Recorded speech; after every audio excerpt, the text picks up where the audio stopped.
وَنُنَزِّلُ مِنَ الْقُرْآنِ مَا هُوَ شِفَاءٌ وَرَحْمَةٌ لِّلْمُؤْمِنِينَ وَلَا يَزِيدُ الظَّالِمِينَ إِلَّا خَسَارًا. Ketika kalbu itu masih lemah, pas pulang dia tahu, oh ini orang lemah, begitu. Kenapa? Karena dengan sikap kita, cara kita, sudut pandang kita, perspektif kita, ya kan, menghadapi ini dan itu, mereka melihat, oh ini menandakan mereka lemah. Apa yang kita ucapkan, apa yang kita lakukan, apa yang kita perbuat, apa yang kita respon kepada anak-anak kita, suami kita, mereka melihat itu, gitu. Cara kita berpakaian, cara kita berucap, mereka melihat, dan ini menandakan kalau kita lemah atau sudah kuat. Ya, kita ketika ada musibah kita mengucapkan ini, ketika ada sesuatu yang mengenakan kita bersyukur kepada Allah. Ini kan contoh pengaplikasian, ya. Contoh kalau kita sudah kuat, insya Allah, begitu. Dan setan itu tahunya begitu. Apa yang terlihat, yang lahir, yang terlihat, itu mereka yang menangkap. Oh ini sudah kuat atau lemah. Oh ini saya takut dengan ini karena ini. Bukan yang ada di dalam hati kita, ya. Bukan. Nanti akan dijelaskan lebih lanjut, insya Allah. Nah, siapkan dirinya, siapkan jiwanya, pikirannya, kosongkan ilmunya dulu, kosongkan yang kita terima ilmu. Ucapkan Bismillahirrahmanirrahim. Insya Allah niatkan untuk beribadah kepada Allah. Semoga Allah berkahi pemahaman Bapak Ibu hari ini, nanti bisa diaplikasikan insya Allah. Ya, tanpa berlama-lama, nanti kalau ada teman-teman kita biarkan mereka menyusul, ya, insya Allah. Kepada Ustaz Taufik, dipersilakan.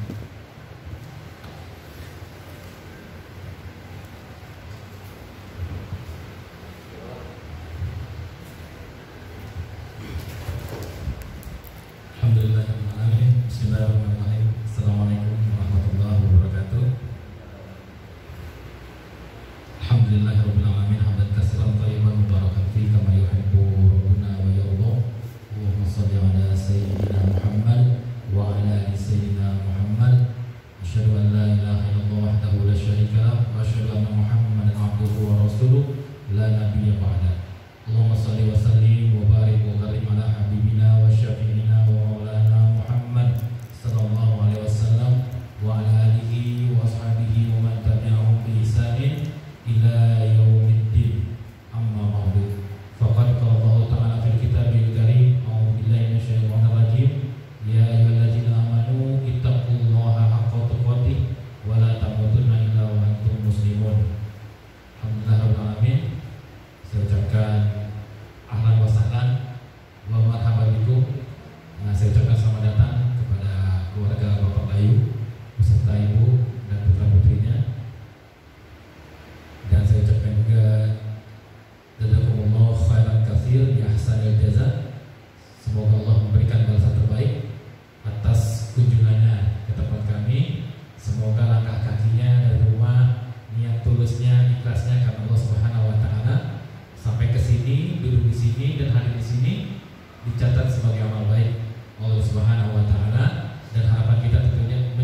yakinlah Allah akan menghadirkan penyesalan yang sangat mendalam untuk diri kita. Salawat dan salam semoga senantiasa selalu tercurah kepada junjungan kita baginda Nabi besar Muhammad sallallahu alaihi wasallam, kepada keluarganya, sahabatnya, serta para pengikutnya hingga yaumil akhir nanti. Dan kita tentunya sebagai umat Nabi Muhammad sallallahu alaihi wasallam mempunyai harapan besar agar di yaumil hisab nanti, di yaumil akhir nanti, kita mendapatkan syafaat dari Nabi kita Muhammad sallallahu alaihi wasallam. Amin amin ya rabbal alamin. Baik, sekali lagi mari sama-sama kita buka acara kita pada hari ini dengan membacakan basmalah. Bismillahirrahmanirrahim. Ya baik. Itu tadi formalnya dulu. Sekarang kita santai dengan ya alhamdulillah. Kemarin ada beberapa juga yang konfirmasi ingin hadir, ternyata sampai jam segini belum hadir juga. Gak apa-apa, kita tinggal ya. Mungkin ada hambatan-hambatan. Karena memang untuk datang-datang ke majelis-majelis seperti ini gak segampang yang kita bayangkan. Banyak yang udah niat datang kemari, ternyata ada aja yang menghalanginya. Ada yang sudah berusaha datang, ternyata gak sampai-sampai. Ada yang sudah melewati berputar beberapa kali nih, kebingungan, akhirnya telepon. Kok saya nggak ketemu katanya. Akhirnya sampai tim yang jemput. Ibu di mana posisinya? Saya di sini. Kita jemput ke sana. Kita jemput di sana, padahal dekat, nggak jauh. Pas nyampe sini dia bingung. Saya kok udah ngelewatin ini, kenapa nggak bisa nyampe sini?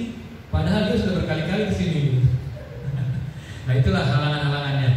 Tapi yakinlah ketika kita sudah sampai sini, Allah yang Allah yang sudah menguatkan kita untuk bisa hadir di sini. Karena baik, alhamdulillah. Pak Bayu, gimana kabarnya? Alhamdulillah ya. Ya baik. Untuk tema kita pada hari ini penguat kolbu. Nah ini kenapa kita mesti berbicara kolbu? Kenapa sih kolbu ini sangat penting buat manusia? Karena memang kolbu ini merupakan sumber motorik penggerak utama pada diri manusia. Gimana apa-apa saja yang dirasakan oleh kolbu ini bisa naik ke atas pikiran, lalu dari pikiran bisa menggerakkan tubuh manusia, gitu kan? Dari bahagia bisa menggapai bahagia, dari marah, rasa marah bisa melampiaskan kemarahan. Nah ini mainnya di kolbu. Kenapa kolbu ini merupakan organ yang tidak bisa tenang? Kenapa organ kolbu ini disebut juga organ yang selalu terbolak-balik, kadang ke atas, kadang bawah, kadang ke kanan, kadang ke kiri? Karena memang hadis seperti itu, makanya kita dituntut untuk berdoa, ya muqallibal qulub tsabbit qalbi ala dinika. Ya Allah yang Maha membolak-balikan hati, balikanlah hati kami untuk ke agamamu. Seperti itu. Dan kenapa juga kolbu ini disebut dengan organ yang berputar-putar? Karena kolbu merupakan tempatnya iman. Nah ini iman. Jadi kolbu kita merupakan sarangnya iman. Nah, apa itu iman? Iman itu adalah pengakuan dengan ucapan, kemudian kita yakini dengan hati, kemudian kita jalani dengan perbuatan. Nah, itu iman. Kenapa mesti punya ada iman? Karena kita akan berjuang untuk menjadi orang yang beriman. Lalu ketika kita sudah berhasil menjadi orang beriman, kita akan sampai kepada tujuan hidup kita yang mulia, yaitu beribadah. Jadi kolbu tempatnya iman merupakan zona ujian yang Allah siapkan bagi manusia untuk menjadi orang beriman dan mencapai tujuan hidupnya yang sangat mulia, yaitu beribadah kepada Allah Subhanahu wa Ta'ala. Jadi sangat wajar ketika memang kolbu itu selalu tidak tenang, karena itu area ujian manusia. Nah di sini perlu diperkuat. Kalau kita akan menguatkan diri kita dengan iman, kita akan bisa menjadi orang beriman. Nah kalau kita tidak menjadi beriman, maka kita tidak bisa mencapai tujuan hidup kita, yaitu beribadah kepada Allah Subhanahu wa Ta'ala. Ya baik, ini iman. Tadi sudah didefinisikan arti iman, yaitu pengakuan dari lisan, kemudian diyakini dengan hati, dan kemudian diamalkan dengan perbuatan. Nah ini dalilnya dalam surat Al-Kabut ayat 2. A'udzubillahi minasyaitonirrajim.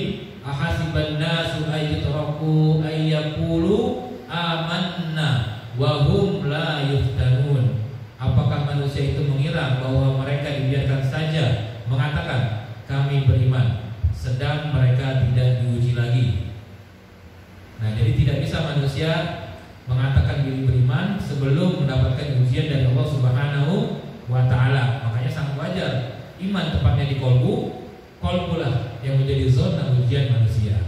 Nah, ini untuk mencapai menjadi orang yang beriman.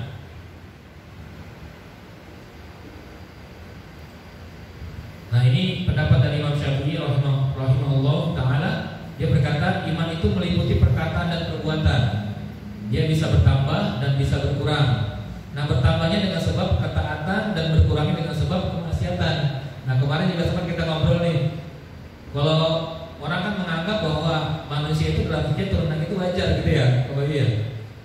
Tapi nggak pernah berpikir apa penyebab grafiknya itu naik dan apa penyebab grafiknya itu turun.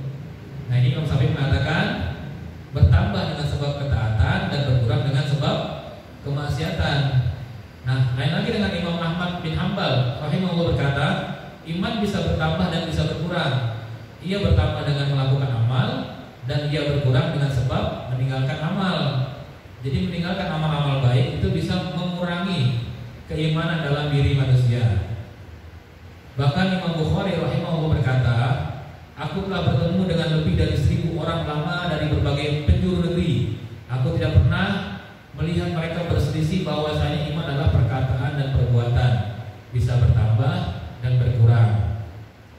Jadi naiknya keimanan seseorang itu dikarenakan ada ketaatan, dan turunnya keimanan seseorang dikarenakan ada kemaksiatan atau kelalaian, atau karena meninggalkan amal perbuatan.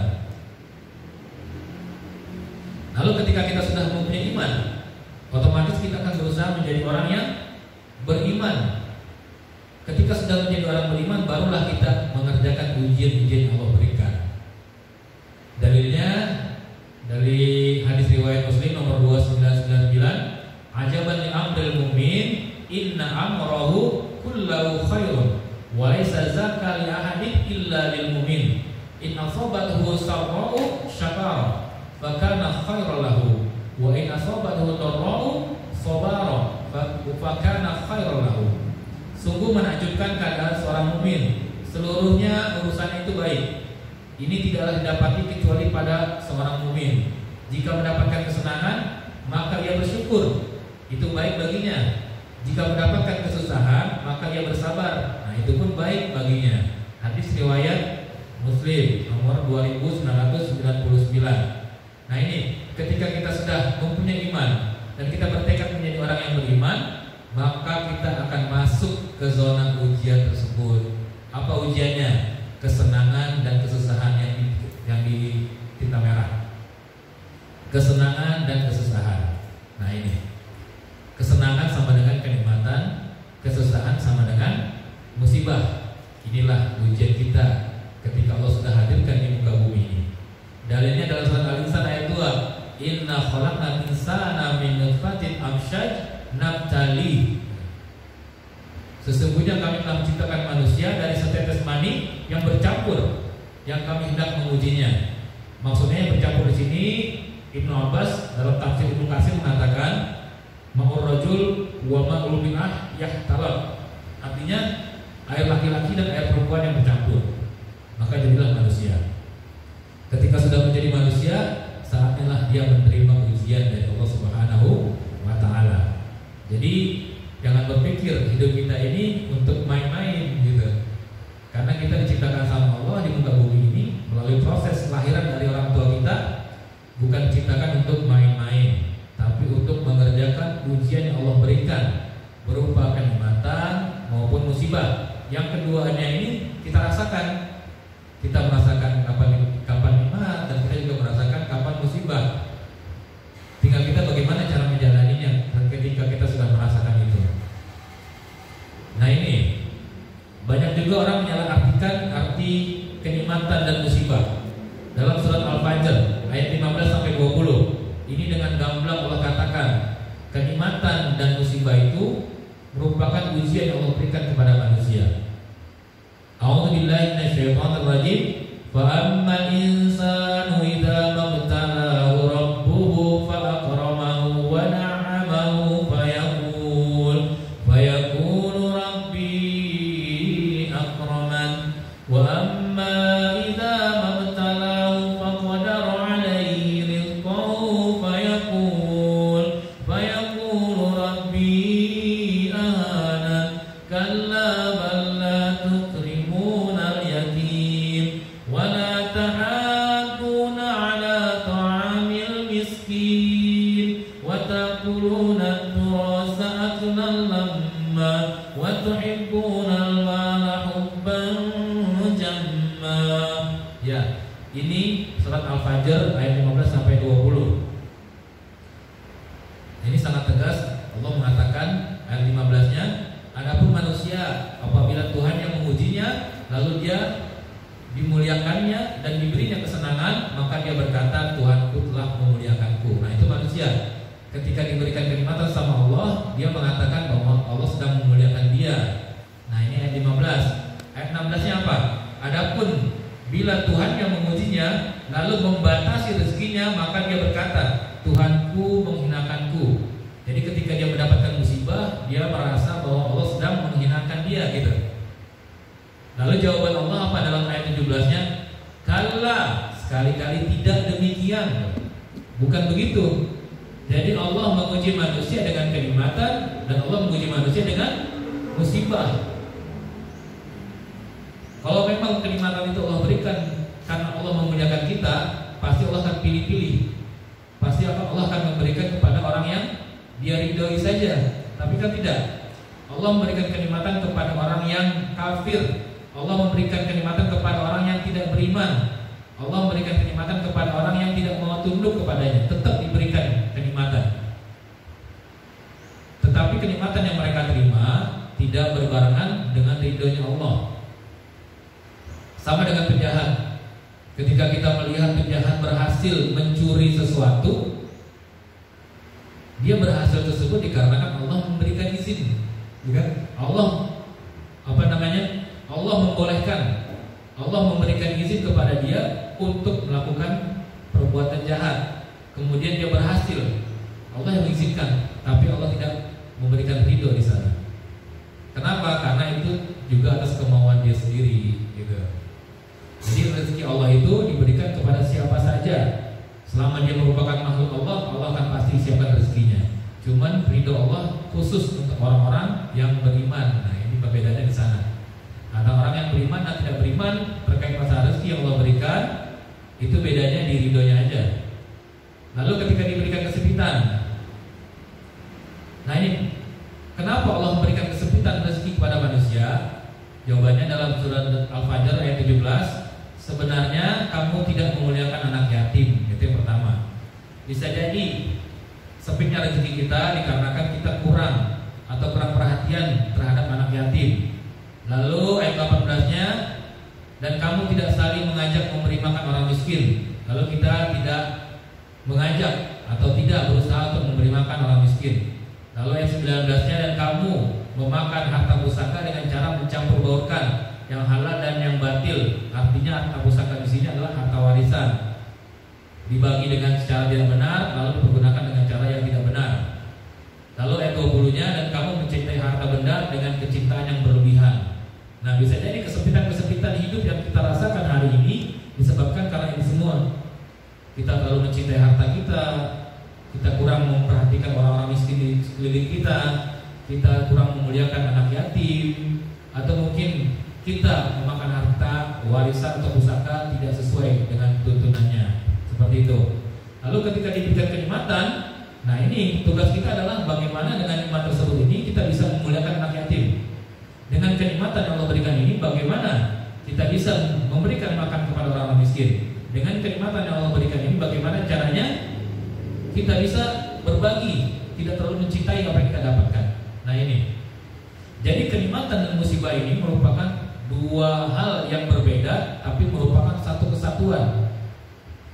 Kok bisa begitu? Kenapa kenikmatan dan musibah jelas-jelas dua hal yang berbeda, tapi merupakan satu kesatuan? Musibah yang Allah hadirkan efek dari memanfaatkan kenikmatan tidak sesuai bertempatnya. Gitu. Kenikmatan yang manusia dapat dikarenakan amal-amal soleh yang sudah dia kerjakan. Hal ihsan mulai saja ila ihsan dalam surat Ar-Rahman. Setiap kebaikan pasti akan mendapatkan balasan kebaikan juga. Jadi ketika kita berbuat baik, Allah berikan kebaikan untuk kita. Lalu kenapa diberikan musibah? Biasanya karena memang tidak memanfaatkan kenikmatan yang Allah berikan sesuai pada tempatnya. Makanya Allah berikan musibah. Ma asabakum min musibah fa bima kasabat aydikum. Setiap musibah yang menimpa manusia disebabkan karena ulah tangannya sendiri. Apa itu ulah tangannya sendiri? Dikarenakan tidak mempergunakan kenikmatan yang Allah berikan tidak sesuai dengan tempatnya. Nah, seperti itu. Jadi kenikmatan dan musibah merupakan dua hal yang berbeda, tapi merupakan satu kesatuan. Sama seperti siang dan malam. Ketika kita tidak bisa memanfaatkan waktu malam kita, otomatis akan berefek pada waktu siang kita. Gitu. Ketika kita tidak memaksimalkan waktu siang kita, otomatis akan berefek pada waktu malam kita. Allah dengan tegas mengatakan wa ja'alna laila libasa wa ja'alna nahara ma'asha. Allah jadikan malam kita untuk istirahat dan Allah jadikan siang kita untuk berusaha, kata Allah. Lalu manusia banyak juga yang berbalik, malamnya dijadikan siang, siangnya dijadikan malam, akan terbalik namanya. Gitu. Yakinlah setiap perbuatan pada malam hari yang terlalu berlebihan akan berefek pada siang harinya. Dan efek dari perbuatan siang hari yang terlalu berlebihan juga akan berefek pada malam harinya. Seperti itu. Jadi merupakan satu kesatuan. Nah, satu lagi. Ini yang lebih parah. Disebut dengan istidraj, musibah yang didahulukan. Manusia ini banyak yang gak sadar. Bahkan banyak juga yang bikin manusia lain iri gitu. Ketika melihat orang-orang sehat, sejahtera, makmur hidupnya, tapi kedekatan dengan Allah sangat jauh, gitu kan? Tidak dekat sama sekali. Bisa jadi ini merupakan musibah yang didahulukan. Kenikmatannya, kesenangan dunianya akan terus terbawa sampai dia wafat, sampai dia mati. Nah, ini hadisnya. Iza ra'aita Allah Ta'ala yu'til 'abda minad dunya ma yuhibbu wa huwa muqimun ala ma'asihi fa innama zalika fa innama zalika minhu istidraj. Dari Uqbah bin Amir radhiyallahu anhu, Rasulullah SAW bersabda, bila kamu melihat Allah memberi pada hamba dari perkara dunia yang diinginkannya, padahal dia terus berada dalam kemaksiatan kepadanya, maka ketahuilah bahwa hal itu adalah istidraj, jebakan berupa nikmat yang disegerakan dari Allah Subhanahu wa Ta'ala. Jadi nikmat tersebut merupakan musibah yang dia terima. Lalu ada nggak dari Al-Quran? Ada dalam surah Al-An'am ayat 44. Falamma nasu ma zukiru bihi fatahna 'alaihim abwaaba kulli syai' hatta idza farihu bima utu akhaznahum baghtatan fa idahum mublisun. Maka tatkala mereka melupakan peringatan yang telah diberikan kepada mereka, kami pun membukakan semua pintu-pintu kesenangan untuk mereka. Sehingga apabila mereka bergembira dengan apa yang telah diberikan kepada mereka, kami siksa mereka dengan sekonyong-konyong. Maka seketika itu mereka terdiam berputus asa. Nih, akibat merupakan peringatan. Jadi memanfaatkan kenikmatan yang Allah berikan bukan pada tempatnya. Padahal dia sehat, dia senang, dia gembira, tapi melupakan siapa yang memberikan kenikmatan tersebut. Nah, ini merupakan peringatan. Itu namanya istidraj.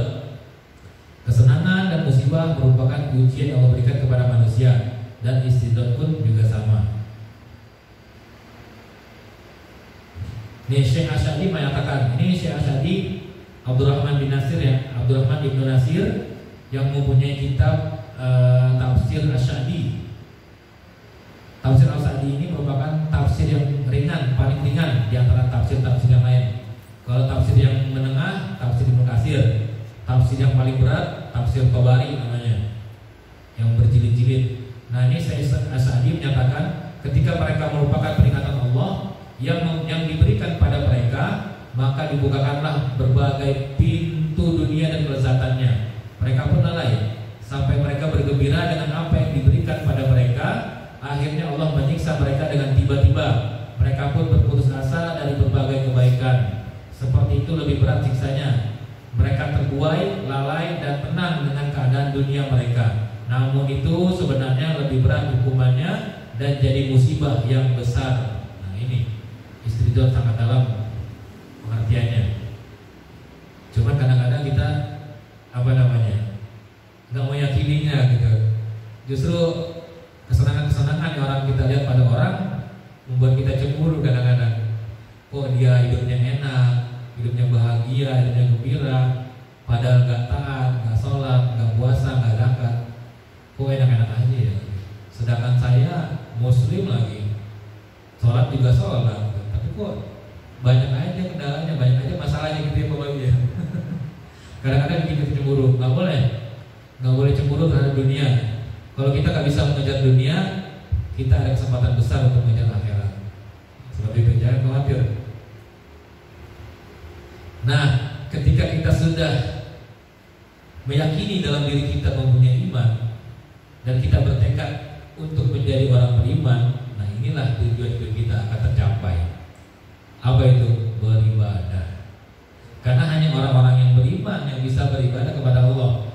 Gak mungkin orang yang tidak mempunyai iman itu bisa melaksanakan ibadah kepada Allah. Sekalipun dalam kondisi terpaksa, tetap dia punya iman. Imannya kecil gitu kan, imannya sedikit, tapi dia tetap melaksanakan ibadah kepada Allah. Wa ma khalaqtul jinna wal insa illa liya'budun. Jadi tujuan hidup manusia sangat jelas diterangkan di sini dalam surat Az-Zariyat ayat 56 adalah untuk beribadah kepada Allah Subhanahu wa taala. Dan lagi-lagi bahwa untuk mencapai tujuan tersebut butuh keimanan. Nah, setelah kita punya iman, maka kita akan menjadi orang beriman. Nah, ketika menjadi orang beriman, kita akan siap diuji sama Allah. Dengan apa tadi? Dengan kenikmatan, dengan musibah, dan satu lagi dengan istidraj. Nah, itu kita akan bermain di zona itu. Nah, ini kolbu. Ada 5 unsur di dalam kolbu manusia. Makanya kolbunya gak tenang-tenang, karena banyak kan ada 5 penghuninya di sini. Tapi sebenarnya bisa kita persingkat atau kita ringkas jadi 2, yaitu dalam kolbu ada fitrah takwa dan nafsu. Lalu di sini diterangkan ada korin juga. Nah, korin itu adalah pendamping. Pendamping ini dari jin dan malaikat. Kalau malaikat bersama dengan fitrah takwa, sedangkan jin bersama dengan nafsu syahwat. Jadi mereka akan terus berperang sampai kita wafat. Mereka dalam hati kita tuh akan terus berkecamuk, bergejolak, berperang antara malaikat dan jin. Jin bermain dengan nafsu syahwat, malaikat bermain dengan fitrah takwa. Yang selalu mengajak kepada kebaikan-kebaikan itu malaikat, pendamping dari malaikat. Yang selalu mengajak kepada keburukan, jin yang bermain dengan syahwat manusia. Lalu di sini akal, apa fungsinya akal? Akal ini yang bisa memenangkan di antara keduanya.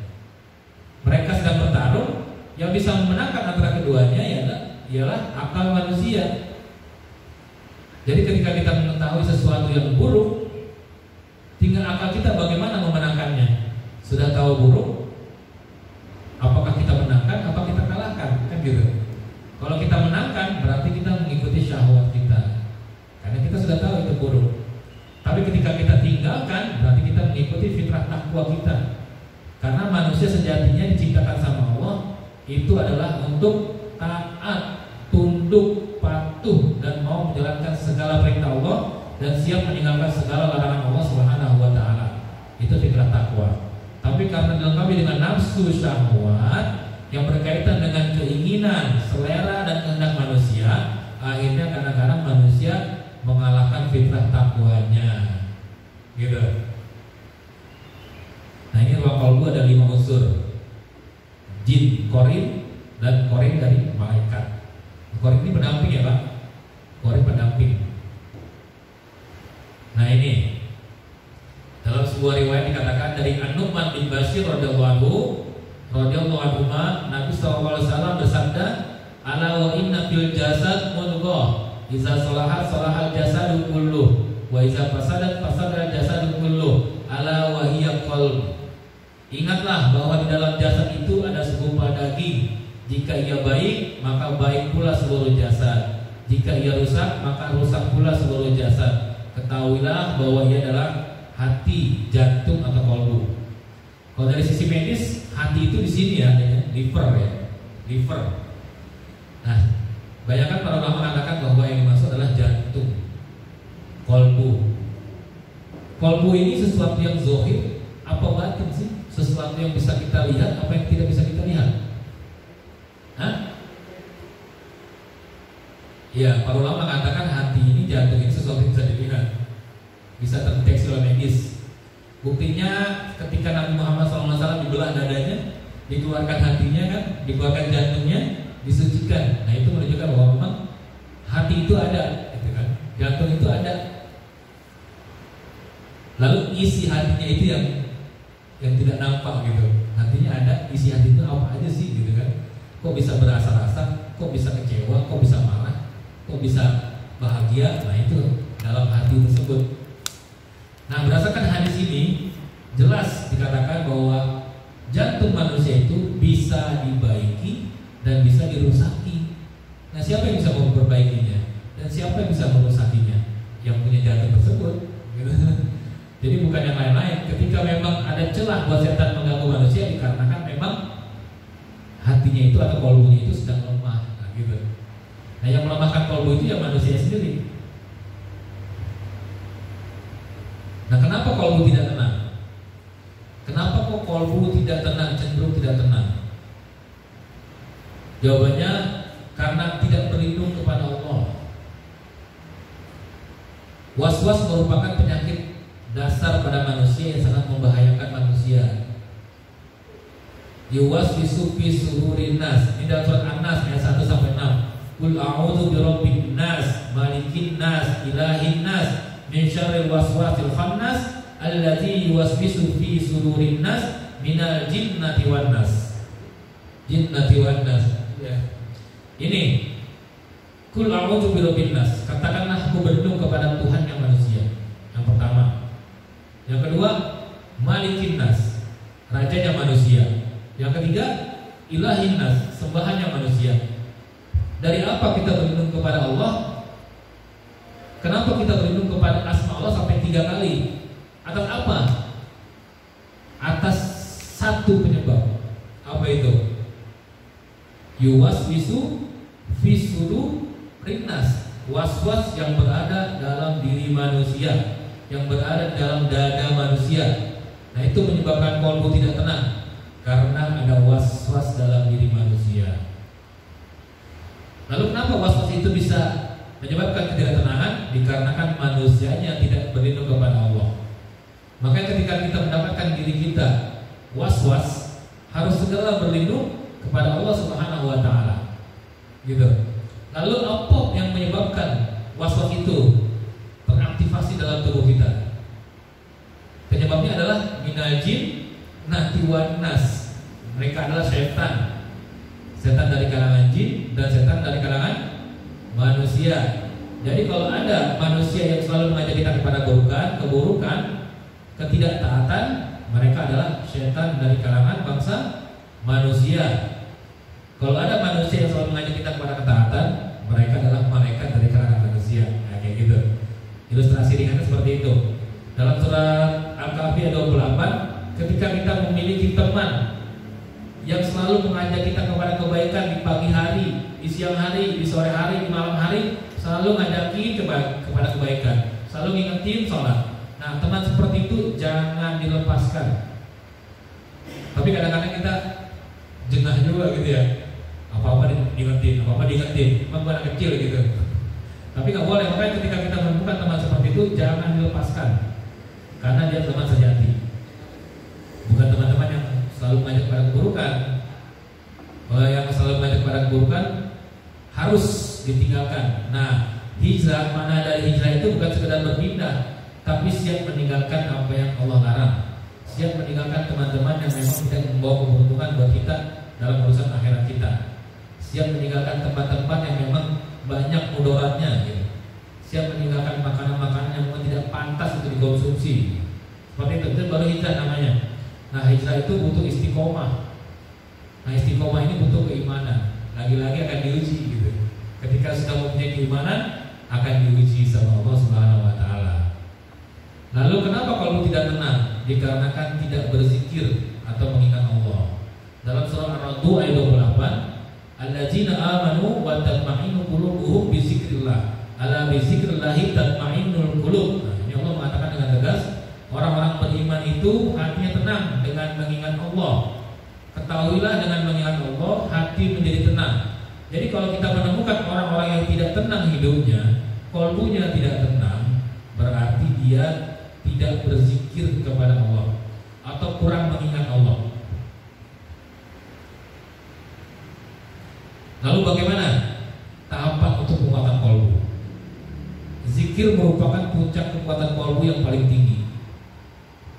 Tadi sudah disampaikan ayatnya dalam surah Ar-Ra'd ayat 28, itu merupakan puncak kekuatan qalbu manusia. Dalam surat lain Allah mengatakan wazkurullaha katsiran la'allakum tuflihun. Siapa yang banyak berzikir kepada Allah maka dia akan beruntung. Nah, ini apa tahapan-tahapan penguatan qalbu? Ketika memang zikir itu merupakan puncak dari kekuatan qalbu itu sendiri. Yang pertama kita harus ridho dulu. Ridho di sini menerima atau takut kepada Allah. Dalam surat Al-Bayyinah ayat 8 dikatakan radhiyallahu anhum wa radu an zalika liman khasyya rabbah. Allah ridho dengan mereka, mereka pun ridho dengannya. Dikarenakan mereka takut kepada Allah. Jadi ketika manusia sudah takut kepada Allah, dia akan tunduk, taat, patuh kepada Allah dan siap menerima apapun yang Allah berikan kepadanya. Ditambah lagi diperkuat oleh hadis lain, innallaha thayyibun la yaqbalu illa thayyiban. Allah itu maha baik dan hanya memberikan yang baik-baik dan hanya menerima yang baik-baik. Artinya segala apapun yang Allah berikan pasti baik buat manusia, gitu. Jadi manusia nggak perlu takut. Takut kalau memang amalnya nggak baik itu baru boleh. Takut ibadahnya nggak diterima itu boleh. Makanya terus berusaha untuk memperbaiki kualitas ibadahnya kepada Allah Subhanahu Wa Taala.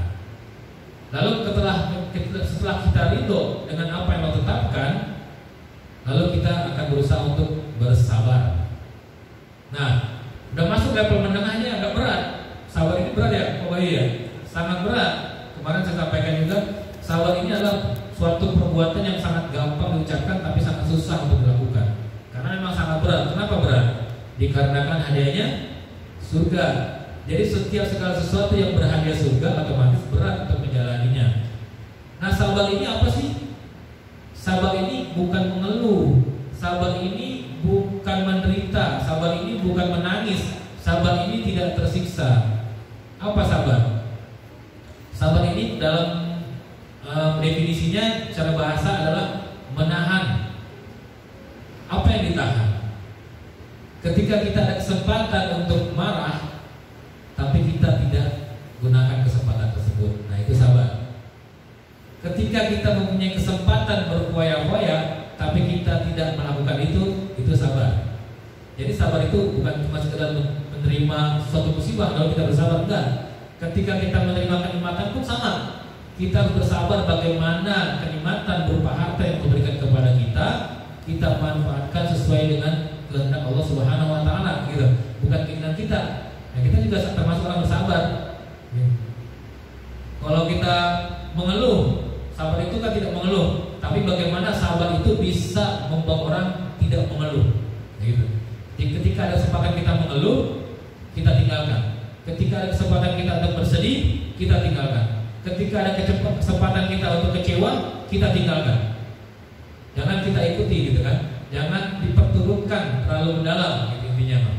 Jadi sabar itu merupakan salah satu senjata manusia untuk bisa menstabilkan segala macam rasa yang bergejolak di dalam kalbu manusia. Itu sabar. Nah, itu tingkatan yang menengah. Lalu ketika memang kita sudah bisa bersabar dengan sabar yang benar, Allah dengan tegas mengatakan fasbir sabran jamilah, maka bersabarlah kamu dengan sabar yang indah dalam surat Al-Ma'arij. Apa maksudnya sabar yang indah itu? Ya, seperti yang saya sebutkan tadi, ketika ada kesempatan kesempatan kita untuk marah, tapi kita tidak melampiaskan kemarahan tersebut, itu sabar namanya. Ketika kita bisa menyakiti seseorang, tapi kita tidak mau menyakiti seseorang, itu kita bersabar. Seperti itu. Lalu ketika kita sudah bisa bersabar, otomatis kita akan termasuk orang-orang bersyukur. Otomatis kita termasuk orang yang bersyukur. Nah, ketika kita memang orang bersyukur, maka kita akan terhindar dari perbuatan kufur. Apa itu kufur? Kufur itu mengingkari nikmat-nikmat yang Allah berikan kepada manusia. Dalam surah Ibrahim ayat 7 dikatakan, la isyakartum la azidannakum wa la kafartum inna azabi lasyadid. Apabila kita bersyukur dengan nikmat yang Allah berikan, maka Allah akan tambahkan. Tapi ketika kita kufur, kebalikan dari syukur, maka Allah akan siapkan azab yang sangat pedih untuk kita, gitu kan? Untuk manusia. Jadi kita dituntut untuk bersyukur. Nah, bersyukur ini bisa diraih ketika kita sudah bisa bersabar. Dan bersabar ini bisa kita raih ketika kita sudah ridho. Jadi bibit untuk membangun kekuatan pada kolbu adalah diridho. Ridho dengan apa yang Allah berikan kepada hambanya, sekalipun itu menyakitkan, sekalipun itu memusikkan kepala, tetap kita ridho. Nah, ridhonya harus sabar. Bagaimana sabar yang benar? Dengan tidak meninggalkan sedikit pun ketawakalan kita kepada Allah Subhanahu wa Ta'ala. Lalu kita akan menjadi orang yang bersyukur. Nah, kalau kita termasuk orang bersyukur, maka kita akan mencapai puncak tertinggi, yaitu berzikir. Siapa yang sudah bersyukur, otomatis dia berzikir kepada Allah Subhanahu wa Ta'ala. Nah, ini setelah tadi kita ini apa tadi? Ini tadi penguatan kolbu ya.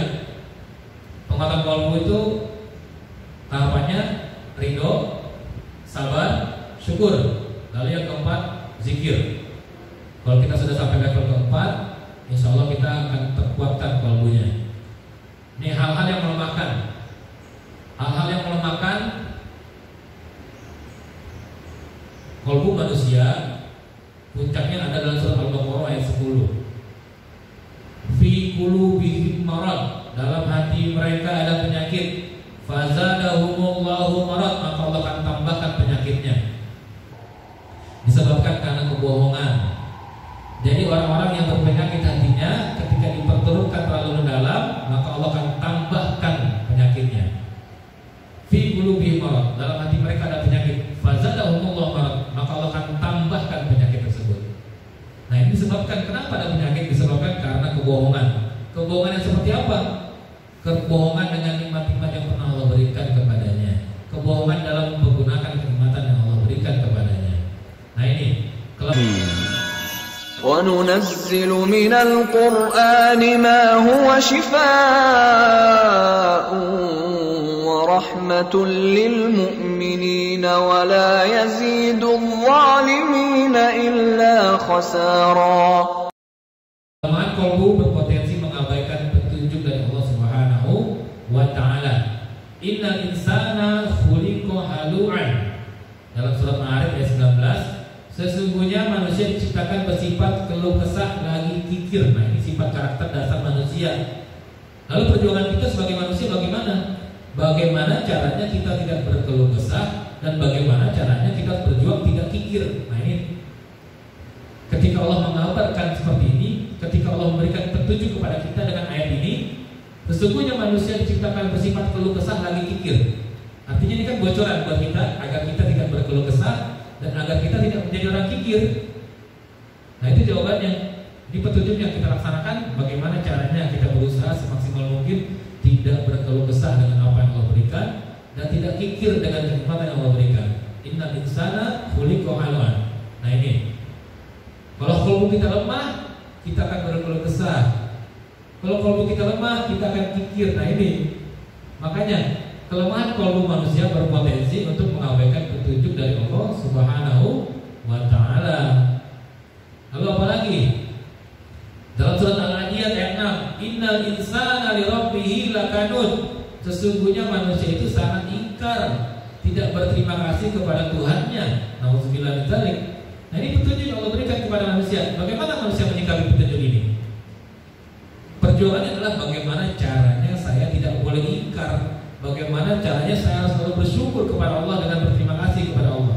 Nah ini perjuangan kita seperti itu. Ketika kita mendapat petunjuk seperti ini, berarti Allah sudah memberikan jawaban untuk kita menjalani ujian tersebut, yaitu nggak boleh ingkar. Nah ini dalam surat Al-Hadid ini sangat menunjuk manusia. Kalau kita pahami secara mendalam, ini sangat menunjuk manusia.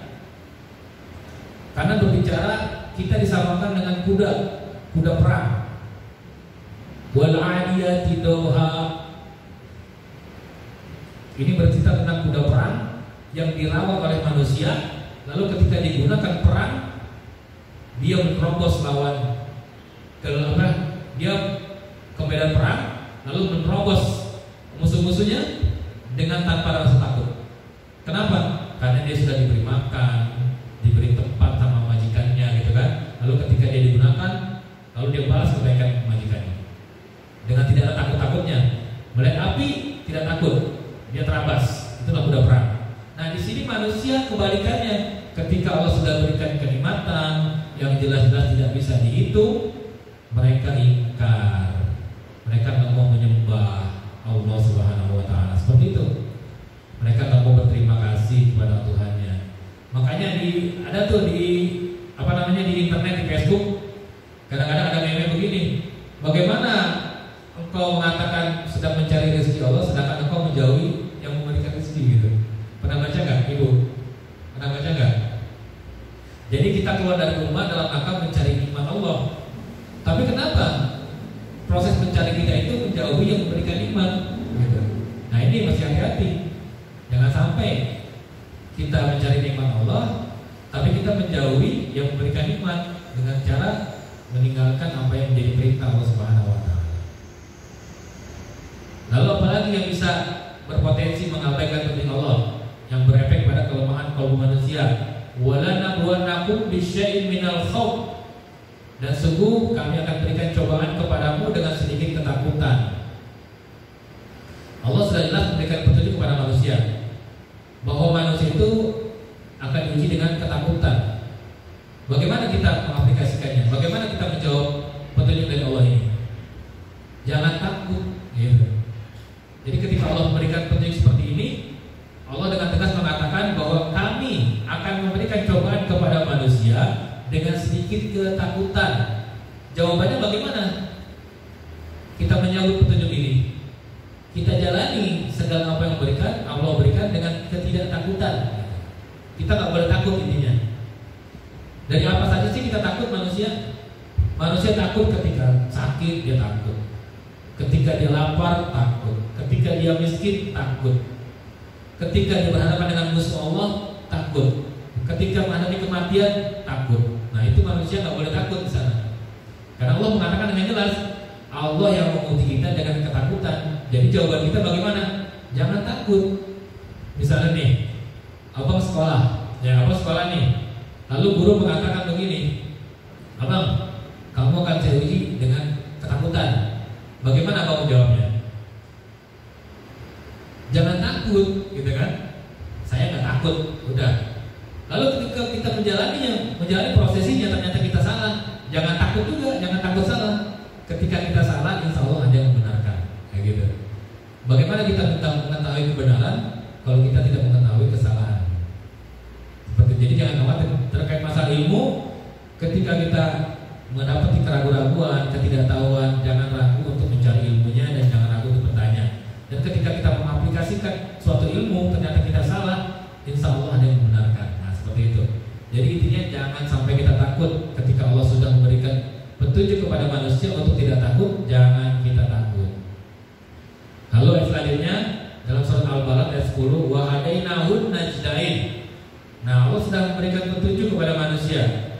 Allah sudah menyiapkan dua jalan kepada manusia, kebajikan dan kejahatan. Tinggal kita pilih, kita berada di jalan kebajikan apa jalan kejahatan. Lalu dalam ayat selanjutnya, petunjuk selanjutnya adalah inna hadainahu sabila imma syakira wa imma kafura. Sesungguhnya kami telah menunjuki jalan yang lurus. Allah sudah menunjuki jalan yang lurus untuk manusia. Namun manusia itu ada yang bersyukur dan ada pula yang kafir, artinya mengingkari. Nah, kita tinggal nilai diri kita termasuk orang yang bersyukur apa orang yang mengingkarinya. Kalau kita memahami petunjuk ini, kita akan menjadi orang yang bersyukur, senantiasa bersyukur. Lalu ternyata untuk menjadi orang bersyukur itu sangat sedikit. Allah mengatakan wa qalilum min ibadiyash syakur. Sangat sedikit sekali di antara hamba-hambaku yang mau bersyukur. Surat Saba ayat 13. Jadi ketika memang kita sudah dibagi sama Allah bahwa sebagian manusia ada yang ingkar dan sebagian lagi ada yang bersyukur, apakah kita sudah termasuk orang bersyukur apa belum? Lalu diterangkan lagi dalam ayat berikutnya, ternyata orang yang bersyukur itu sangat sedikit. Apakah kita masih termasuk orang bersyukur? Nah, insya Allah kita termasuk ya. Insya Allah kita termasuk golongan orang-orang yang bersyukur, sehingga kita termasuk orang-orang yang berzikir kepada Allah Subhanahu wa Ta'ala. Lalu apa yang terjadi? Apa saja sih yang berefek? Apa saja efek dari kelemahan kolbu yang terbesar? Nah, ini ada 70 dosa-dosa besar. Dan dari 70 dosa terbesar ini yang paling besar adalah syirik. Nah, ketika kita mengikuti kelemahan kolbu pada diri manusia, diri kita akan bisa dengan mudah jatuh dalam perkara dosa-dosa besar. Itu syirik. Nah, ini 70 dosa besar ini bisa kita baca dalam buku Al-Kabair namanya. Jadi banyak dosa-dosa besar. Dan hebatnya lagi, semua dosa besar ini disebabkan karena mengikuti nafsu manusianya. Bagaimana kita tahu mengikuti nafsu manusianya? Karena menyelisihi ketetapan Allah Subhanahu wa Ta'ala. Jadi setiap perbuatan dosa yang dilakukan manusia dikarenakan menyelisihi ketetapan dari Allah Subhanahu wa Ta'ala. Yang manusia mengikuti nafsunya sendiri. Nah, ini makanya ketika manusia akalnya dikalahkan oleh nafsunya, artinya dia akan terjerumus ke dalam perbuatan dosa. Jadi sangat wajar. Jadi nggak usah bingung kenapa kok manusia gampang berbuat dosa, dikarenakan dia memperturutkan hawa nafsunya sendiri. Nah, ini 70 dosa besar yang perlu kita waspadai. Dan semua dosa besar itu disebabkan karena kelemahan qalbu pada manusia.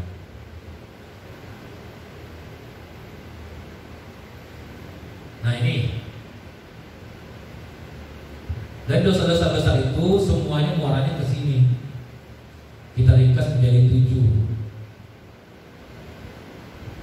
Nah, ini kotoran jiwa ini yang melemahkan qalbu manusia. Ada syubhat. Syubhat ini keraguan-raguan akan ketetapan Allah. Jadi karena kita ragu, harusnya kita cari ilmunya, justru kita ikuti keraguan ini. Nggak boleh.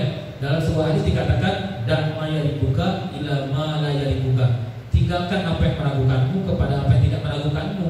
Kalau kita ragu, kalau belum mampu mencari ilmunya, kita tinggalkan. Tapi ketika kita ragu akan suatu perkara, tapi kita membutuhkan jawaban, kita cari ilmunya kepada orang yang lebih tahu. Nah, ini syubhat.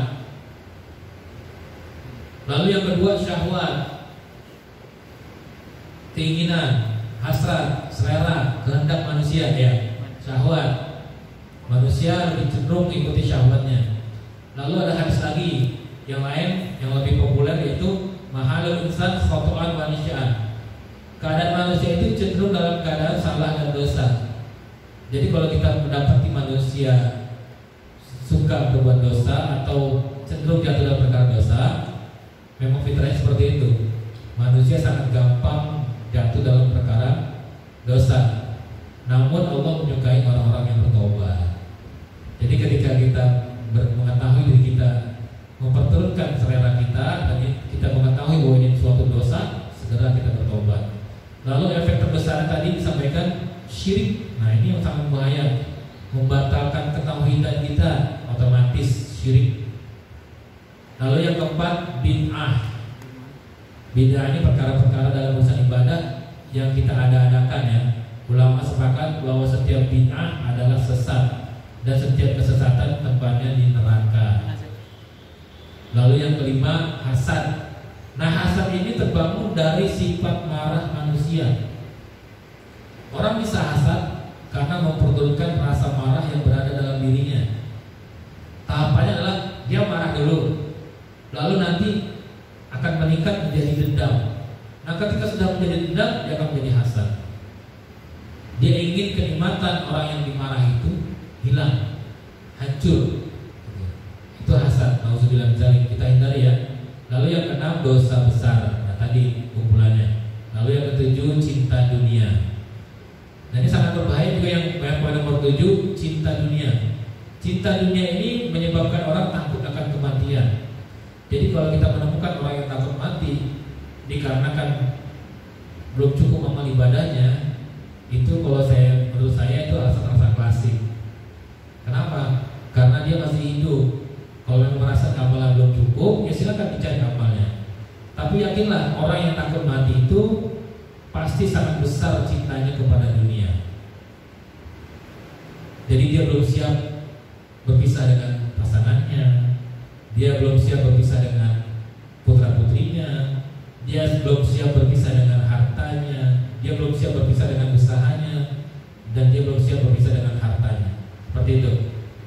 Itu kan semua dunia. Pasangan kita, anak kita, harta kita, pergaulan kita, usaha kita, semuanya ada di dunia. Ketika kita mendapati orang takut mati, pasti dia cinta dengan dunianya. Jadi belum siap melepaskan itu semua. Seperti itu. Sedangkan kita sebagai orang muslim harus mempersiapkan diri kita untuk kematian. Kenapa? Karena ketika kita sudah hidup, di depan kita itu apa? Yang menunggu kematian. Gak ada lagi yang lain. Ketika kita sudah hidup di muka bumi, maka di depan kita itu adalah kematian. Makanya perjalanan hidup kita bagaimana caranya bermanfaat untuk tujuan hidup kita, yaitu kematian. Ketika kita mati, kita sudah membawa bekal sebanyak-banyaknya. Dan bekalnya apa saja tadi yang menguatkan kolbu tadi apa? Itu bekalnya. Karena ketika kolbu manusia pasti nyampe tujuannya, itu ibadah. Nah, ibadah itulah bekal kita untuk menghadapi hari kematian dan hari kebangkitan. Ibadah. Jadi sumbernya, muaranya adalah ibadah kepada Allah Subhanahu wa taala, merupakan bekal kita menuju kematian. Nah, seperti itu.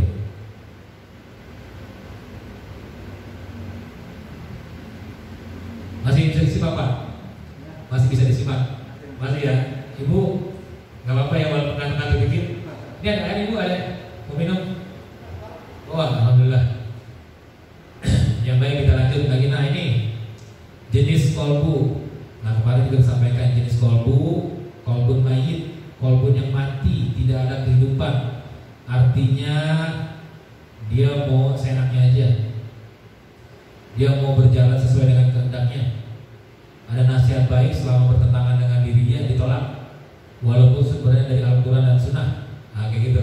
Ini artinya benar-benar udah mati.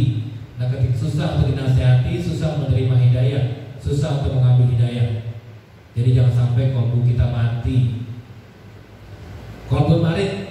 Nah, kolbu marid ini kolbu sakit, penuh dengan dosa-dosa, penuh dengan kotoran-kotoran hati, tetapi masih ringan levelnya.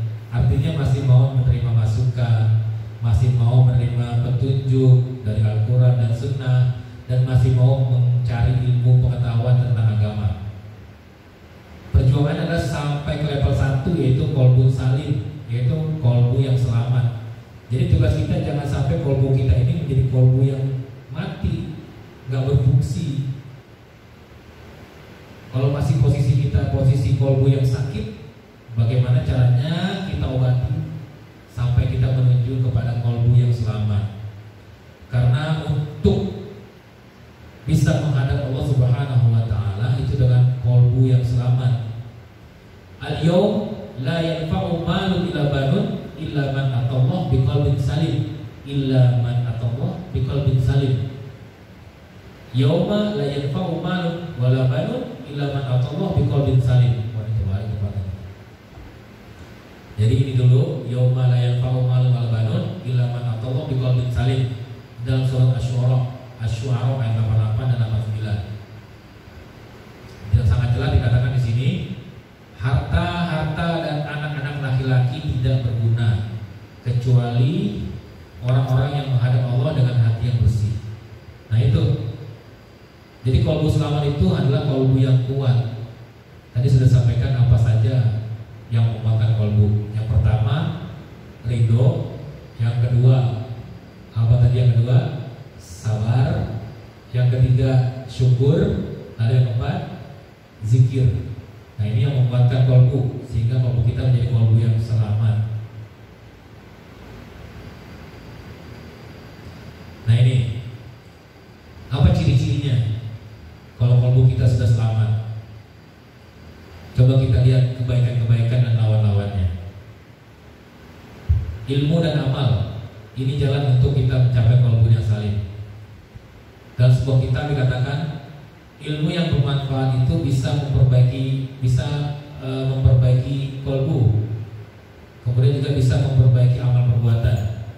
Ilmu yang bermanfaat. Dan dengan ilmu juga bisa membawa orang masuk ke dalam surganya Allah Subhanahu wa taala. Dan dengan ilmu juga orang bisa beriman dengan iman yang benar, dengan ilmu. Lalu tauhid, menghindari kesyirikan, meyakini bahwa memang Allah satu-satunya yang berhak untuk disembah. Lalu kemudian menjalankan sunnah-sunnahnya. Kemudian kembalikan fitrah kita, yaitu fitrah takwa, karena manusia sejati diciptakan Allah untuk menjadi manusia yang taat, tunduk dan patuh kepada Allah Subhanahu wa taala. Kemudian siap bertobat dan muhasabah ketika memang kita masih sakit hatinya, masih berpenyakit hatinya. Sekarang saatnya kita tobat dan banyak bermuhasabah, kita koreksi diri. Nah itu bagian dari untuk mencapai qalbu yang selamat. Nah lawannya apa nih? Lawannya tadi nafsu. Nafsu dasar manusia adalah nafsu amara bisu, nafsu yang selalu mengajak kepada keburukan. Nah yang paling bawah itu nafsu yang selalu mengajak kepada keburukan. Ini merupakan nafsu dasar pada manusia. Semua manusia apapun jenisnya, dari manapun asalnya, apapun derajatnya, tetap mempunyai nafsu dasar, yaitu nafsu yang selalu memerintahkan. Amarah artinya mengajak, memerintahkan kepada su, itu artinya keburukan. Lalu perjuangannya bagaimana caranya mencapai nafsul lawamah, nafsu yang kadang-kadang baik, nafsu yang kadang-kadang buruk. Dan nafsu yang paling tertinggi adalah nafsul mutmainnah. Jadi tugas manusia ini adalah dari nafsu yang mengajak kepada keburukan, mencapai nafsu yang menengah, lalu berjuang sampai mencapai nafsu mutmainnah. Nah ini Allah contohkan dalam surah Yusuf ayat 53. A'udzubillahi minasyaitonirrajim. Wa ma ubarri'u nafsi inna nafsa la'ammaratun bis-su' illa ma rahima rabbi inna rabbi ghafurur rahim. Nih, dan Allah dan aku tidak membebaskan diriku dari kesalahan, karena sesungguhnya nafsu itu selalu menyuruh kepada kejahatan. Sesungguhnya nafsu itu selalu menyuruh kepada kejahatan, kecuali nafsu yang diberi rahmat oleh Tuhanku. Sesungguhnya Tuhanku telah Maha Pengampun lagi Maha Penyayang. Quran surat Yusuf ayat 53. Nah ini menjelaskan bahwa nafsu dasar manusia merupakan nafsu yang selalu mengajak kepada keburukan.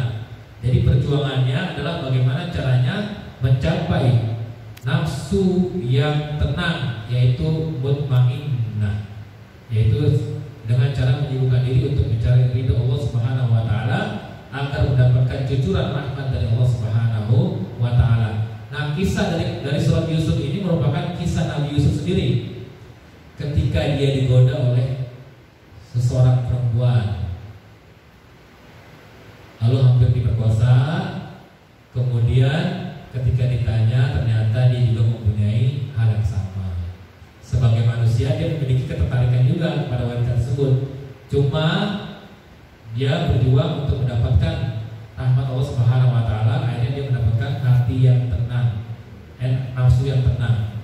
Dia berhasil menenangkan qalbunya. Nah, ini yang terpenting. Ketika kita sudah terkuatkan qalbunya, sudah mengetahui jalan-jalan cara memperkuatkan qalbu, bagaimana kita mempertahankannya? Ini yang terpenting nih.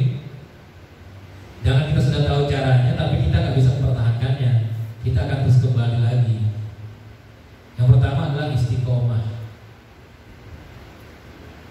Istiqomah ini seperti apa ya? Seperti kalau saya ilustrasikan seperti koreng ya. Maaf nih agak kotor dikit. Tapi itu sih contoh yang gampang. Seperti koreng yang mau sembuh. Ketika kita mendapati luka pada diri kita kan, karena suatu kecelakaan lah, yang akibatnya menjadikan luka di tubuh kita berupa koreng. Lalu kita ketika mau sembuh rasa gatal-gatal gitu. Ya, rasa gatal-gatal. Kemudian kalau kita garuk kembali luka apa enggak? Hah? Luka lagi. Jadi terbuka lagi kayak gitu. Jadi kita sudah sudah berusaha memperkuat tubuh kita. Cuman sampai ke tahap kita letih gitu. Kita capek. Kayaknya perjuangan untuk memperkuat tubuh kayaknya berat banget. Kita capek. Nah, ketika rasa itu capek, jangan diperturutkan. Ketika rasa itu mulai kita rasakan, jangan diperturutkan. Iya. Jangan sampai kita udah mulai berkeluh kesah, lalu kita perturutkan keluh kesah tersebut. Sama aja nanti kita akan mulai lagi dari awal. Justru kita berjuang bagaimana caranya kita tidak memperturutkan rasa keluh kesah tersebut. Karena parameter ukurannya, orang mendapatkan ketenangan itu, orang mendapatkan kesembuhan dari korengnya, kita gatal-gatal dulu gitu kan. Nah, yakin kalau kita tidak terpancing untuk menggaruknya, kita akan mendapatkan kesembuhan yang sempurna. Tapi kalau kita garuk-garuk juga, sembuh sih sembuh, cuma meninggalkan jejak di sana gitu. Seperti itu. Jadi kalau kita perjuangan kita dalam rangka memperkuatkan kolbu kita, lalu muncul keletihan dalam perjalanan, mulai goyang, mulai bingung, nah ini jangan diperturutkan. Tapi kita terus fokus pada tujuan kita, yaitu beribadah kepada Allah. Adapun tantangan-tantangannya, keluhan-keluhannya harus bisa kita lawan. Nah, seperti itu. Nah, istiqomah. Lalu apalagi penguatnya? Sedekah. Kenapa sedekah bisa memperkuat kolbu? Nah, ini banyak juga yang sedikit salah, bukan banyak tapi sedikit ya. Gimana tuh? Banyak juga tapi sedikit. Banyak orang yang ngerti juga bagaimana sedekah yang sebenarnya. Sedekah itu maknanya luas. Zakat termasuk sedekah.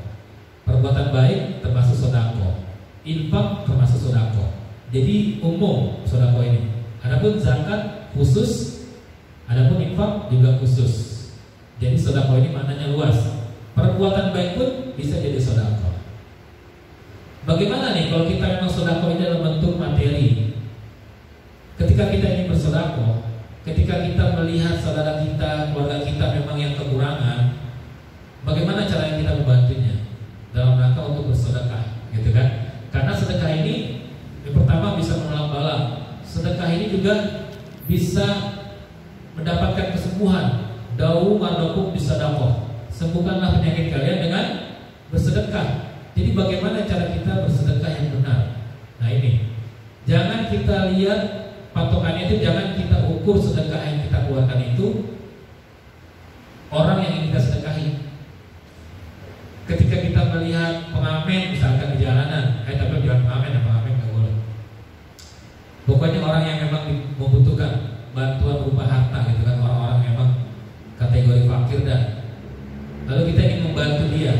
Jangan menjadi ukuran kita membantu dia itu kondisi keadaan ekonomi dia. Karena ketika kita ukur seperti itu, kita berikan 100.000, mereka akan bahagia, mereka akan senang. Kenapa? Karena itu besar untuk mereka gitu. Wah, ya alhamdulillah, saya menerima duit 100.000 sangat besar buat mereka. Tetapi bagi kita yang misalkan mempunyai harta miliaran, misalkan harta kita sampai 10 miliar, 100.000 itu gak ada apa-apanya. Benar gak Pak? Benar, 100.000 gak ada apa-apanya kita kasih ke orang. Tapi bagi orang yang tidak memiliki harta sangat besar. Nah, tinggal tergantung kita mengeluarkan, kita mengukur dia apa mengukur diri kita. Nah, sedekah yang benar adalah kita mengukur diri kita. Jadi ketika ini juga untuk mengetahui apakah kita tidak ikhlas apa tidak ikhlas. Ketika kita mengeluarkan duit, hati kita bergetar, tapi menimbulkan kebahagiaan, kita ikhlas. Tetapi kalau misalnya kita mengeluarkan, hati kita bergetar, tapi tidak ikhlas, itu namanya kita tidak ridho di sana gitu. mengeluarkan apa yang kita keluarkan. Padahal sedekah ini adalah harta kita yang sesungguhnya. Ketika manusia hidup, tadi saya katakan manusia hidup di depannya itu menunggu kematian. Jadi ketika kenapa sedekah mempertahankan? Karena sedekah inilah yang akan menjadi harta dia yang sesungguhnya. Ketika dia meninggal, sedekah ini bermanfaat buat dia. Makanya ketika orang sakit diajarkan untuk bersedekah. Bersedekah dengan hal-hal yang bersedekah dengan sesuatu yang membuat dia bergetar hatinya. Ketika dia mengeluarkan itu bergetar, kayaknya terlalu banyak, tapi dia bahagia, nggak masalah gitu. Itu menunjukkan bahwa dia ikhlas. Tapi ketika dia mengeluarkan, kemudian dia bergetar, tapi dia kebingungan, dia ketakutan, nah dia nggak ikhlas di sana. Makanya di kami itu sedekah ekstrim namanya, itu sedekah ekstrim. Lalu ketika memang kita sakit, kalau sakit kan pilihannya cuma dua. Di hadapan kita tuh ada dua, kematian dan kesehatan, gitu kan? Makanya kenapa disuruh sedekah ketika kita sakit? Kalau memang Allah berikan kesehatan, itu tetap menjadi harta kita. Ketika Allah menghendaki kematian, itu juga tetap akan menjadi harta kita. Lalu apa selanjutnya? Amal kebajikan.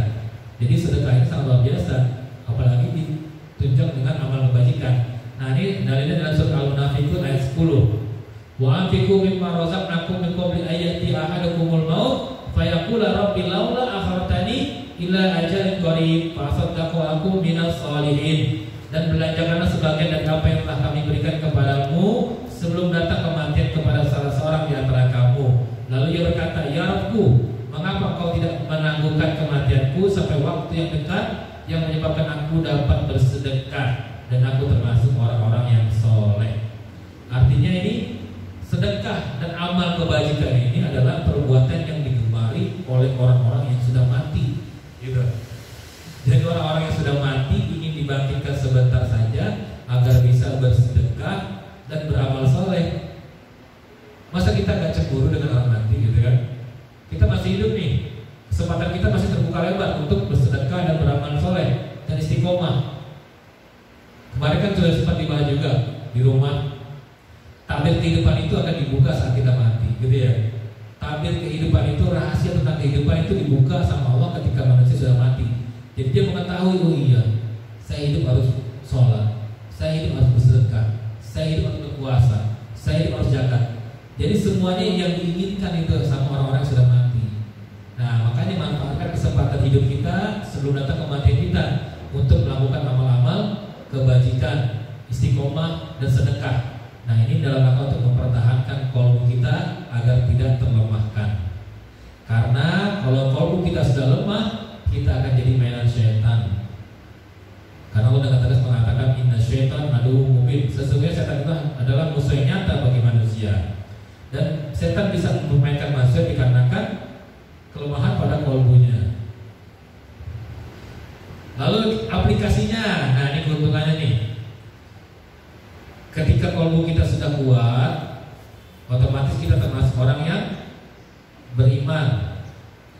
Dan otomatis kita termasuk orang yang mau beribadah kepada Allah. Nah, Allah Subhanahu wa taala berkata dalam surat Fussilat ayat 44, "Qul huwa lil ladzina amanu hudaw wa shifaa." Katakanlah bagi segenap orang-orang yang beriman, Al-Qur'an menjadi petunjuk dan juga obat. Jadi fungsi Al-Qur'an itu bisa bermanfaat untuk orang-orang yang beriman. Kenapa jadinya? Kenapa jadinya?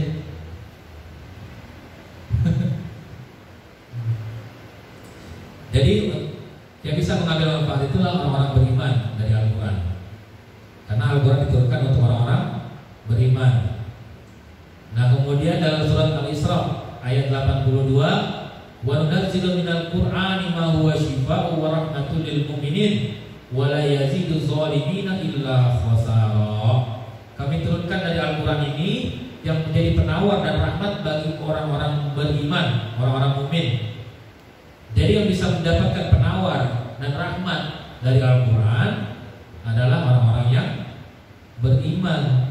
Nah ini keuntungannya. Lalu keuntungan berikutnya apa?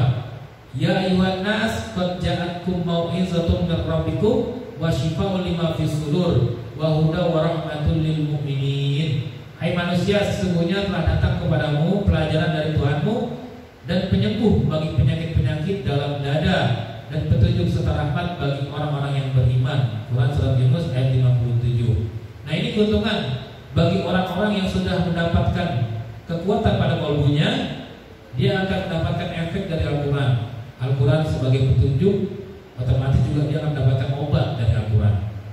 Dan dia juga mendapatkan rahmat dari Allah Subhanahu wa Ta'ala karena telah beriman. Dan dia juga telah bisa mendapatkan penyembuh dari penyakit-penyakit yang berada dalam dadanya. Nah, seperti itu. Jadi syaratnya untuk mendapatkan kesembuhan dengan Al-Quran, ya harus beriman. Nah, seperti itu. Baik. Nah, tadi di awal untuk kajian kita terkait masalah penguat kalbu, sampai di situ Bapak Bayu, Ibu kenalan. Ada yang mau tanyakan dulu nggak? Ya boleh ditanyakan, nggak apa-apa.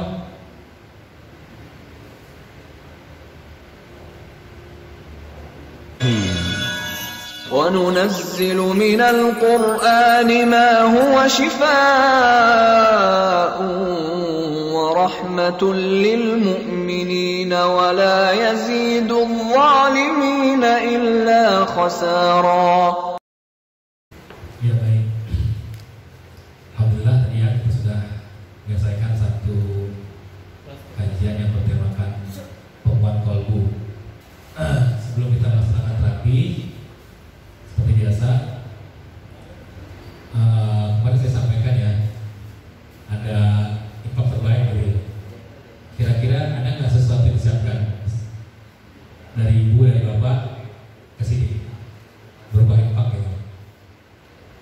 Ada nggak sesuatu yang disiapkan? Nggak apa-apa, nggak apa-apa. Kalau nggak ada itu nggak apa-apa. Kalau nggak ada, maksud saya begini, kalau memang ada, ya silakan diserahkan, diberikan di awal dengan niat sedekah. Ini Ustaz, ini dari kami sedikit, semoga bisa menunjang pergerakan dakwah di sini. Atau mungkin Ustaz ini semoga bisa menunjang Ustaz, terserah gitu kan. Jadi itu niatnya nanti sedekah. Kan saya bilang tadi kan, sedekah itu bisa menguatkan kalbu, sedekah itu bisa menyembuhkan penyakit, dan sedekah itu menghilangkan bala, gitu kan, musibah. Tapi ketika nanti diserahkan di akhir, jatuhnya bukan sedekah lagi. Jatuhnya apa? Muamalah.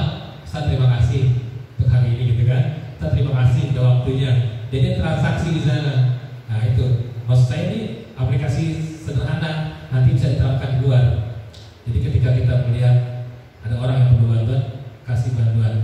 Tapi jangan disuruh apa dulu gitu kan. Karena kan kita nyuruh orang dulu beli ini baru kita upain. Nah itu bukan sedekah, tapi itu upah namanya. Jadi kan di sini ketika memberikan sesuatu, tapi diberikannya setelah diberikan terapi, itu namanya upah, gitu kan?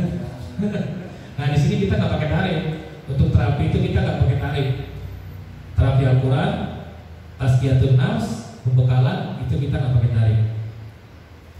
Kita berikan keleluasaan untuk orang-orang bersedekah.